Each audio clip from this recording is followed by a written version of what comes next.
Terrorism और कश्मीर, यही दो कंपोनेंट्स हैं पाकिस्तान की फॉरेन पॉलिसी के।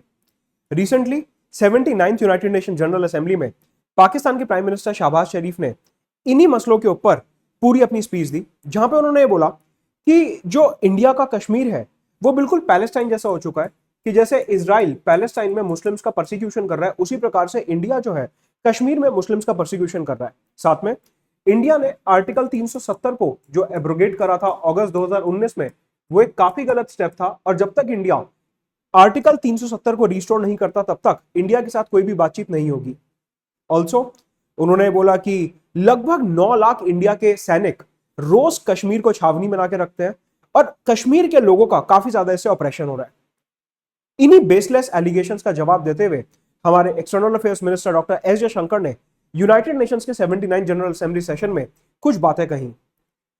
जो भी उन्होंने कहा हमारे यूपीएससी एग्जाम के पॉइंट ऑफ व्यू से उसे हम दो पिलर्स में डिवाइड करेंगे। एक, कि उन्होंने हमारे नेबरहुड और पाकिस्तान के बारे में स्पेसिफिकली क्या बोला, और दूसरा, पूरी दुनिया में जो कॉन्फ्लिक्ट चल रहे हैं, क्या इकोनॉमिक सिचुएशन है और इंडिया इन सारी चीजों को कैसे देखता है, इसके ऊपर भी हम एक डिस्कशन यहां पे करने वाले हैं। तो ये पूरा जो डिस्कशन रहेगा सिर्फ पाकिस्तान के ऊपर नहीं बल्कि पूरे ग्लोब के ऊपर, और आज की तारीख में इंडिया की क्या फॉरेन पॉलिसी है उसके ऊपर रहने वाला है। तो पहला लेयर है, हम सबसे पहले डिस्कस करेंगे कि डॉक्टर एस जयशंकर ने अपनी स्पीच में इंडिया की फॉरेन पॉलिसी को लेकर इस रीजन में क्या बोला। देखिए, यह है कश्मीर का गलत मैप, यानी कि ये जो अक्साई चिन्ह है जो कि इलीगली ऑक्यूपाइड है चाइना द्वारा, ये भी इंडिया का पार्ट है। प्लस ये जो आप पूरा ग्रीन में एरिया देख रहे हैं, that is Pakistan occupied Kashmir, ये भी इंडिया का पार्ट है, लेकिन इसे इलीगली पाकिस्तान ने ऑक्यूपाई करा हुआ है। शहबाज शरीफ को जवाब देते हुए डॉक्टर एस जयशंकर ने बोला कि पाकिस्तान के साथ कश्मीर के मुद्दे पे अब कोई बात नहीं होगी, क्योंकि कश्मीर इंडिया का हिस्सा है, कश्मीर को लेके कोई डिस्प्यूट है ही नहीं। पाकिस्तान से जो भी बात होगी वो पाकिस्तान ऑक्यूपाइड कश्मीर को लेके होगी, सिर्फ और सिर्फ उस हिस्से को लेके होगी जो पाकिस्तान ने इलीगली ऑक्यूपाई करा हुआ है। ये वाला हिस्सा तो इंडिया के पास ऑलरेडी है ही, लेकिन ये हिस्सा भी इंडिया का ही है। तो अब पाकिस्तान के साथ कश्मीर के मैटर पे इस मुद्दे को लेके कोई बात नहीं होगी, सिर्फ इस एरिया को लेके जो पाकिस्तान ने इलीगली ऑक्यूपाई करा हुआ है उसको लेके बातचीत होगी, क्योंकि कश्मीर पूरा इंडिया का इंटीग्रल हिस्सा है। साथ में पाकिस्तान की तरफ आज की तारीख में हमारी क्या पॉलिसी है उसको स्पेसिफाई करते हुए डॉक्टर एस जयशंकर ने क्लियर बोला कि आतंकवाद और बातचीत साथ में नहीं चल सकते। Talks and terror can not go hand in hand. Pakistan जो भी स्टेट स्पॉन्सर्ड टेररिज्म कर रहा है उसके कॉन्सिक्वेंसेस उसे ऑलरेडी मिल रहे हैं, कि पाकिस्तान की इकोनॉमी आज एकदम शैटर्स में है। हर दूसरे साल उन्हें आईएमएफ से बेल आउट पैकेज चाहिए होता है, और पाकिस्तान की सिक्योरिटी सिचुएशन काफी खराब हो चुकी है, चाहे वो बलूचिस्तान का एरिया हो, खैबर पख्तूनख्वा एरिया हो, या फिर नॉर्थ वेस्टर्न प्रोविंसेस हो, सब जगह एक इंस्टेबिलिटी का माहौल है, और पाकिस्तान की सिक्योरिटी और इकोनॉमी दोनों ही डिटोरेट कर रहे हैं। Doctor S Jaishankar went ahead and said that this is the karma of Pakistan that is biting it back, यानी कि पाकिस्तान के ही कर्म है जो उसके सामने आ रहे हैं। खैर, इस पूरी स्पीच में उन्होंने पाकिस्तान के लिए सिर्फ 2 से 3 लाइनें बोली थी, क्योंकि उन्हें भी पता है कि पाकिस्तान का बहुत ज्यादा सिग्निफिकेंस हमारी फॉरेन पॉलिसी में है नहीं, क्योंकि पाकिस्तान हमारा कुछ बिगाड़ नहीं सकता। ऐसे में अगर आपको यूपीएससी में पाकिस्तान से रिलेटेड कुछ भी आता है तो आपको हमेशा 2 ऑफिशियल स्टैंड याद रखने हैं। एक, कि कश्मीर के ऊपर बात नहीं होगी, बात होगी तो पाकिस्तान ऑक्यूपाइड कश्मीर के ऊपर होगी जो कि पाकिस्तान ने इलीगली ऑक्यूपाई करा हुआ है। दूसरा, जब तक आतंकवाद बंद नहीं होता तब तक पाकिस्तान के साथ कोई भी बातचीत नहीं होगी। Talks and terror can not go hand in hand, ये भारत के 2 ऑफिशियल स्टैंड हैं यहां पे। कश्मीर से आगे बढ़ते हुए अगर हम ग्लोबल सिनारियो की बात करते हैं कि दूसरे जो अलग अलग एरियाज हैं जैसे कि गाजा, यूक्रेन, अफ्रीका, उन मसलों पे डॉक्टर एस जयशंकर ने क्या बोला। आगे बढ़ने से पहले अपने 3 कोर्सेज अपने पोर्टल पे लाइव हैं। एक, international relations comprehensive course on CSAT, जो कि one of the best courses है, जहां पे बेसिक से लेकर एडवांस तक पूरा सीसैट लेटेस्ट ट्रेंड के हिसाब से हम कवर करेंगे। और Indian bare act, Indian polity through bare act, जिसमें पूरी इंडियन पॉलिटी बेयर एक्ट के थ्रू कवर होगी, इंग्लिश और हिंदी में बेसिक से लेकर एडवांस तक, इंक्लूडिंग मेंस आंसर राइटिंग। जब हम ग्लोबल सिनारियो की बात करते हैं तो आज की तारीख में 2 ऐसे मेजर एरियाज हैं जहां पे एक मैसिव कॉन्फ्लिक्ट चालू है। एक एरिया हो गया ये रशिया यूक्रेन का एरिया, जहां पे लगभग अब 2.5 पौने 3 साल से लड़ाई चालू है। दूसरा एरिया उसी के ठीक नीचे इजराइल, गाजा और लेबनान का एरिया, जहां पे वॉर एस्केलेट हो रही है और कॉन्फ्लिक्ट्स बढ़ते जा रहे हैं। अगर हम ध्यान से देखें, रशिया जो है वो वीट का काफी मेजर प्रोड्यूसर है, एंड यूक्रेन भी वीट का काफी मेजर प्रोड्यूसर है। ये वाला जो पूरा एरिया है मिडल ईस्ट का, ये ऑयल एंड गैस का काफी मेजर प्रोड्यूसर है। डॉक्टर एस जयशंकर ने सबसे पहली जो बात बोली वो ये कि इन वॉर्स के चलते, एक वॉर जो यहां पे हो रही है और एक वॉर जो यहां पे हो रही है, इन दो वॉर्स के चलते जो ग्लोबल सप्लाई है अलग अलग कमोडिटीज की, वो काफी ज्यादा इंपैक्ट हो रही है। कि यहां से जो फूड ग्रेन्स की सप्लाई आती है इस एरिया से, रशिया यूक्रेन एरिया से, वो अफ्रीका तक नहीं पहुंच पा रही क्योंकि यहां पे युद्ध चालू है। यहां पे लड़ाई के चलते ऑयल और गैस की जो स्टेबिलिटी है, जो उनकी सप्लाई है, जो एनर्जी सिक्योरिटी है, वो भी इंपैक्ट हो रही है। तो चाहे आप फूड ग्रेन्स की बात कर लीजिए या आप एनर्जी की बात कर लीजिए, दोनों में ही दुनिया को आज प्रॉब्लम फेस करने को मिल रही है। यानी कि इन दोनों कॉन्फ्लिक्ट्स के चलते जो हमारी ग्लोबल सप्लाई चेन्स है, this is the keyword, global supply chains, they are getting impacted. और उसमें भी सबसे ज्यादा जो प्रॉब्लम हो रही है वो हो रही है ऐसे देशों को जो थोड़े गरीब और पिछड़े हुए एरियाज हैं, यानी कि जो थोड़े से वीक और वल्नरेबल कंट्रीज हैं, पर्टिकुलरली अफ्रीका की कंट्रीज, अपने छोटे छोटे देश जो हो गए, उनको ज्यादा इसमें प्रॉब्लम हो रही है। अब यहां पे एक क्वेश्चन उठता है कि हमने यूनाइटेड नेशंस नाम की एक बॉडी बनाई थी। उस बॉडी का काम था कि दुनिया में स्टेबिलिटी बनी रहेगी और दोबारा से वर्ल्ड वॉर कभी नहीं होगा। सेकेंड वर्ल्ड वॉर के बाद यूनाइटेड नेशंस इसीलिए बनाया गया था कि हमारे को थर्ड वर्ल्ड वॉर जो है वो प्रिवेंट करनी है। लेकिन अगर हम कॉन्फ्लिक्ट्स देखें, चाहे वो पाकिस्तान का टेररिज्म हो, इजराइल गाजा और लेबनान की लड़ाई हो, रशिया यूक्रेन के क्राइसिस हो, कहीं पे भी यूनाइटेड नेशंस एक इफेक्टिव बॉडी साबित नहीं होती। जो पीस और डेवलपमेंट आपको साथ में लेके चलना था यूनाइटेड नेशंस में, यूनाइटेड नेशंस उस ऑब्जेक्टिव में कहीं ना कहीं फेल होता नजर आता है। और इसीलिए डॉक्टर एस जयशंकर ने बोला कि हमें संयुक्त राष्ट्र में, यूनाइटेड नेशंस में अर्जेंट रिफॉर्म्स की जरूरत है, कि यहां पे रिफॉर्म्स होने चाहिए और आज की जो करंट ग्लोबल रियलिटीज हैं वो भी रिफ्लेक्ट होनी चाहिए। ये एक और इंडिया का ऑफिशियल स्टैंड है। अगर आपको जीएस मेंस पेपर 2 में यूनाइटेड नेशन से रिलेटेड कोई भी आंसर देखने को मिलता है तो आप वहां पे ये ऑफिशियल स्टैंड हमारा लिख सकते हैं।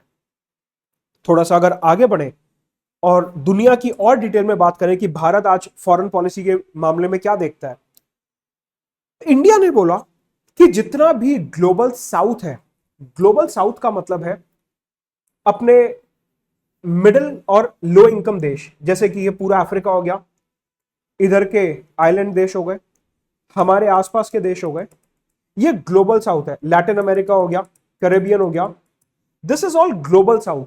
ग्लोबल साउथ का मतलब है बेसिकली ऐसे एरियाज जो लो और मिडिल इनकम ग्रुप कंट्रीज हैं, low and middle income group countries, इन्हें हम कलेक्टिवली बोलते हैं global south.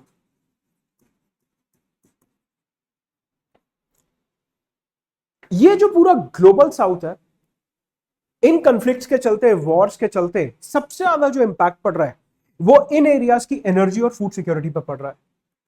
Doctor S Jaishankar ने बोला कि इंडिया जो है that is the voice of the global south, कि हम जो है इस दुनिया की एक आवाज है। India is the voice of the global south. और आपने देखा होगा कि जब G20 का समिट इंडिया में होना था, उससे पहले भी प्रधानमंत्री नरेंद्र मोदी ने ग्लोबल साउथ की एक कॉन्फ्रेंस बुलाई थी, जहां पे उन्होंने ये समझने की कोशिश करी थी कि जितने भी लो और मिडिल इनकम ग्रुप कंट्रीज के देश हैं उनके क्या क्या इश्यूज हैं। क्योंकि जो डेवलप्ड वर्ल्ड है वो तो अपनी डेवलपमेंट कर ही रहे, यूएस हो गया, कनाडा हो गया, यूरोपियन देश हो गए, रशिया हो गया, ये जो डेवलप्ड वर्ल्ड है ये तो आगे बढ़ ही रहा है। और इसकी वजह से दुनिया में इनइक्वालिटीज बढ़ रही हैं कि जो रईस देश है वो और ज्यादा रईस होते जा रहे हैं और गरीब देश जो है वहां पे जो इनस्टेबिलिटी है, फूड इनसिक्योरिटी है, एनर्जी इनसिक्योरिटी है, वो बढ़ रही है। ऐसे में इस इनइक्वालिटी को कम करने के लिए G20 समिट के समय से ही प्रधानमंत्री नरेंद्र मोदी ने एक फॉरेन पॉलिसी फॉलो करी कि हम जो है ग्लोबल साउथ की आवाज बनना चाहते हैं और जितने भी ये इनइक्वालिटी के मसले हैं हम इनको एड्रेस करके ग्लोबल नॉर्थ और ग्लोबल साउथ की जो गैप है उसको कम करना चाहते हैं। ऐसे में उन्होंने एक और मसला हाईलाइट करा यहां पे, दैट इज अनवायबल प्रोजेक्ट्स। आजकल एक नया ट्रेंड चालू है जो कि पर्टिकुलरली चाइना ने शुरू करा था कि छोटे देशों को इतना उधारी में पैसा दे दो और ऐसे ऐसे प्रोजेक्ट्स के लिए दे दो जो एक्चुअल में कभी प्रॉफिट जनरेट करेंगे ही नहीं, जिन्हें हम कहते हैं अनवायबल प्रोजेक्ट्स। जैसे कि श्रीलंका में हम्बन टोटा प्रोजेक्ट, अफ्रीका में कीनिया और टंजानिया में अलग अलग पोर्ट्स जो चाइना फाइनेंस कर रहा है, लेकिन वो अनवायबल है, वहां से देश पैसा नहीं कमा सकते और एंड में क्या होता है कि ये जो बड़े देश होते हैं ये छोटे देशों की जमीन हथिया लेते हैं। इस टाइप के जो अनवायबल प्रोजेक्ट्स हैं इनका नंबर इंक्रीज हो रहा है और डॉक्टर एस जयशंकर ने बोला कि हमें यहाँ पे सस्टेनेबल फाइनेंसिंग की तरफ आगे बढ़ना होगा। साथ में चाइना जैसे देशों की अनफेयर ट्रेड प्रैक्टिसेस भी इंक्रीज हो रही है, जहां पे दे रिसोर्ट टू डंपिंग, कि अपने देश में बल्क में स्टील, आयरन और ये सब प्रोड्यूस करेंगे और फिर छोटे देशों में उसे डंप कर देंगे। या फिर डेयरी प्रोडक्ट्स हो गए, मिल्क प्रोडक्ट्स हो गए, चीज एटसेट्रा हो गया, पोल्ट्री प्रोडक्ट्स हो गए, फिशरीज हो गए, इनको बल्क में प्रोड्यूस करेंगे और फिर किसी छोटे देश में डंप कर देंगे, जिससे कि वहां की जो मार्केट है, वहां की जो इकोनॉमी है वो डिस्ट्रॉय हो जाए। इन सबको नेगेटिव एस्पेक्ट ऑफ ग्लोबलाइजेशन बताते हुए उन्होंने बोला कि यहां पे यूनाइटेड नेशंस का एक काफी इंपॉर्टेंट रोल है कि वो इन चैलेंजेस को भी टैकल करे। प्लस चाइना की तरफ रेफरेंस देते हुए उन्होंने बोला कि जो आज की तारीख में दुनिया के कनेक्टिविटी प्रोजेक्ट्स हैं वो दूसरे देशों की टेरिटोरियल इंटीग्रिटी और सॉवरेंटी को रिस्पेक्ट नहीं करते। जैसा कि आपको पता है कि चाइना का जो चाइना पाकिस्तान इकोनॉमिक कॉरिडोर है वो हमारे कश्मीर से होकर निकलता है, जो कि गिलगिट बाल्टिस्तान एरिया है जो आज पाकिस्तान के अंडर है, वहां से होकर निकलता है। अगर हम देखें चाइना पाकिस्तान इकोनॉमिक कॉरिडोर यहां से होकर निकलता है पाकिस्तान और फिर इधर नॉर्दर्न एरिया से होते हुए इस तरीके से निकलता है। यानी कि जो चाइना पाकिस्तान इकोनॉमिक कॉरिडोर है वो इंडिया की इंटीग्रल टेरिटरी से होकर निकलता है और इसके लिए इंडिया से परमिशन भी नहीं ली गई। यानी कि जो आज की तारीख में कनेक्टिविटी प्रोजेक्ट्स बन रहे हैं they go against the territorial integrity and sovereignty of India. China की तरफ ही रेफरेंस देते हुए उन्होंने बोला कि ऐसे प्रोजेक्ट्स नहीं बनने चाहिए जो दूसरे देशों की टेरिटोरियल इंटीग्रिटी और सॉवरेंटी को रिस्पेक्ट ना करें। आगे बढ़ते हुए उन्होंने बोला कि जो पूरी दुनिया है एक तरीके से वो आज पोलराइज हो रही है। यूएस अपना अलग ग्रुप बना रहा है, रशिया चाइना अपना अलग ग्रुप बना रहे हैं, कहीं पे धर्म के नाम पे, कहीं पे कलर के नाम पे, कहीं पे लैंग्वेज के नाम पे अलग अलग बेसिस पे हमें कॉन्फ्लिक्ट्स देखने को मिल रहे हैं। और जैसे जैसे दुनिया पोलराइज हो रही है इंस्टेबिलिटी बढ़ रही है, कॉन्फ्लिक्ट बढ़ रहे हैं, वायलेंस बढ़ रहा है और इन चीजों में यूनाइटेड नेशंस काफी ज्यादा असफल रहा है और यूनाइटेड नेशंस को ये जो पोलराइजेशन रिलेटेड इश्यूज हैं इन पे भी ध्यान देना चाहिए। तो मतलब आप समझिए कि एक तरफ हमने बात करी लोकल इश्यूज की जैसे कि अपना पाकिस्तान और टेररिज्म का इशू हो गया और दूसरी तरफ हम बात कर रहे हैं पूरे ग्लोब की। ग्लोब में भी हम इकोनॉमिक इश्यूज की भी बात कर रहे हैं कि सप्लाई चेन्स जो है वो रेजिलिएंट नहीं है अभी, फूड इनसिक्योरिटी, एनर्जी इनसिक्योरिटी। उसके बाद हम बात कर रहे हैं कैसे पोलराइजेशन बढ़ रहा है, कैसे कनेक्टिविटी प्रोजेक्ट्स, अनवायबल प्रोजेक्ट्स बढ़ रहे हैं। तो मतलब कि finance, economy, polarisation, conflicts, violence, हर एक मुद्दे पर इंडिया की ऑफिशियल फॉरेन पॉलिसी को यहां पर रिफ्लेक्ट किया गया। साथ में अगर हम मल्टीलेटरलिज्म की बात करते हैं, मल्टीलेटरलिज्म का मतलब है बहुपक्षीयवाद, कि जो अलग अलग ग्रुप्स हैं आजकल उसमें एक नया ट्रेंड निकल के आया है और वो नया ट्रेंड कुछ ये है कि जब भी कोई कंट्री कोई ग्रुप ज्वाइन करती है, जैसे ब्रिक्स हो गया, क्वाड हो गया, G20 हो गया, यूनाइटेड नेशंस हो गया, हर कंट्री का ये ऑब्जेक्टिव रहता है कि मेरा क्या फायदा है इसमें। मतलब कि ये एक चैलेंज है मल्टीलेटरलिज्म का कि यूजुअली जो ग्रुप्स बनाए जाते हैं वो इसलिए बनाए जाते हैं कि सारे देश साथ में आएंगे, एक दूसरे का बेनिफिट कराएंगे और वो ग्रुप सक्सेसफुल होगा। लेकिन वो भावना अब देशों में खत्म हो चुकी है। अगर आपको जीएस पेपर 2 में चैलेंज ऑफ मल्टीलेटरलिज्म के बारे में पूछा जाता है कि आज की तारीख में हमारे जो मल्टीलेटरल ग्रुप्स हैं उसमें हम क्या चैलेंज फेस कर रहे हैं, जैसे कि सार्क हो गया, बिम्स्टेक हो गया, ये सारे ग्रुप्स एक तरीके से अनऑपरेशनल पड़े, इनमें कोई बहुत ज्यादा बेनिफिट निकल के नहीं आ रहा है इंडिया का। तो यहां पे आप ये मेंशन कर सकते हैं कि जितने भी ये ग्रुप्स हैं, ये मल्टीलेटरल फोरम्स हैं, इनमें एक चैलेंज आ रहा है कि जो देश हैं वो आज अपने बेनिफिट से आते हैं with their own selfish motives and they don't want to contribute to the group. जब तक आप में नियत नहीं होगी कि हमें इस ग्रुप को आगे बढ़ाना है, हमें मेंबर कंट्रीज का भी बेनिफिट करवाना है, तब तक मल्टीलेटरलिज्म सक्सेसफुल नहीं होगा। तो यहां पे डॉक्टर एस जयशंकर ये बोलना चाह रहे थे कि आज जो मल्टीलेटरलिज्म कहीं ना कहीं फेल हो रहा है, जो ये ग्रुप्स आगे नहीं बढ़ रहे हैं, उसका एक बहुत बड़ा कारण है कि देश जो है वो ग्रुप्स में कंट्रीब्यूट नहीं करना चाहते। तो यहां से आपको इंडियन फॉरेन पॉलिसी कैसे मल्टीलेटरलिज्म को देखती है और क्या मेजर चैलेंज है, वो इधर से आपको समझ आएगा।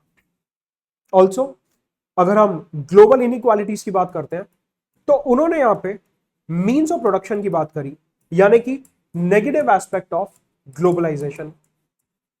इसको आप जीएस पेपर 3 में भी यूज कर सकते हो कि ग्लोबलाइजेशन का नेगेटिव एस्पेक्ट क्या है। उन्होंने कहा कि आज की तारीख में जो मीन्स ऑफ प्रोडक्शन है वो बहुत ज्यादा कंसंट्रेट हो रहे हैं। और मैं ये मानता हूं, इवन तो उन्होंने क्लियरली नहीं बोला, लेकिन मेरा ऐसा मानना है कि जब वो बोलते हैं कि मीन्स ऑफ प्रोडक्शन बहुत ज्यादा कंसंट्रेट हो रहे हैं, तो उनका मतलब है यहाँ पे सेमीकंडक्टर के चिप्स हो गए, मैन्युफैक्चरिंग हो गई। क्योंकि आपने देखा होगा कि जब चाइना में क्राइसिस आए थे तो पूरी दुनिया में सेमीकंडक्टर के प्राइसेस इंक्रीज हो गए थे, पर्टिकुलरली कोविड के टाइम पे। उसकी वजह से टीवी, फ्रिज, माइक्रोवेव, गाड़ियां, जहां जहां पे सिलिकॉन और सेमीकंडक्टर की चिप्स यूज होती हैं, उनके रेट इंक्रीज हो गए थे। जैसे जैसे चाइना और ताइवान का कॉन्फ्लिक्ट आगे बढ़ रहा है, सेमीकंडक्टर की सप्लाई चेन्स के ऊपर एक क्वेश्चन मार्क उठ रहा है। इसलिए जो ये कुछ एरियाज में सेमीकंडक्टर की मैन्युफैक्चरिंग कंसंट्रेटेड है, उसकी तरफ इशारा करते हुए, और इवन दूसरे जो कंपोनेंट्स हैं, डिफेंस इक्विपमेंट और सिविल एविएशन के इक्विपमेंट्स हो गए, उनकी तरफ भी इशारा करते हुए उन्होंने कहा कि जो पूरा सप्लाई चेन है वो कंसंट्रेटेड है कुछ ही देशों में। चाइना, यूएस जैसे बड़े देश जो है वो ही मेजर मैन्युफैक्चरिंग कर रहे हैं, जिसकी वजह से छोटे देशों में अनएम्प्लॉयमेंट बढ़ रहा है। और इससे क्या होता है कि मान लीजिए कोई कोविड आ गया, बीमारी आ गई, पैंडेमिक आ गया, वॉर हो गई, एक देश अगर इंपैक्ट हो रहा है तो पूरी सप्लाई चेन इंपैक्ट हो जाएगी। जैसे कोविड के टाइम पे सबसे पहले कोविड ने चाइना को हिट करा था, वुहान से ओरिजिनेट हुआ था। तो उस समय पे जब चाइना सबसे ज्यादा इंपैक्ट हुआ, तो चाइना से निकलने वाला जितना भी आयरन और steel, sanitary components, brass components, इसके अलावा रेयर अर्थ मेटल्स और सेमीकंडक्टर की जो सप्लाई थी वो रुक गई थी, जिसकी वजह से दुनिया को इन्फ्लेशन का सामना करना पड़ा। ऐसे में जो सप्लाई चेन है they should be distributed across the world, वो कंसंट्रेटेड नहीं होने चाहिए, मतलब कि इक्विटेबल डिस्ट्रीब्यूशन ऑफ मैन्युफैक्चरिंग होना चाहिए, ऐसा डॉक्टर एस जयशंकर ने यहां पे बोला। तभी आप रेजिलियंट सप्लाई चेन्स क्रिएट कर पाएंगे।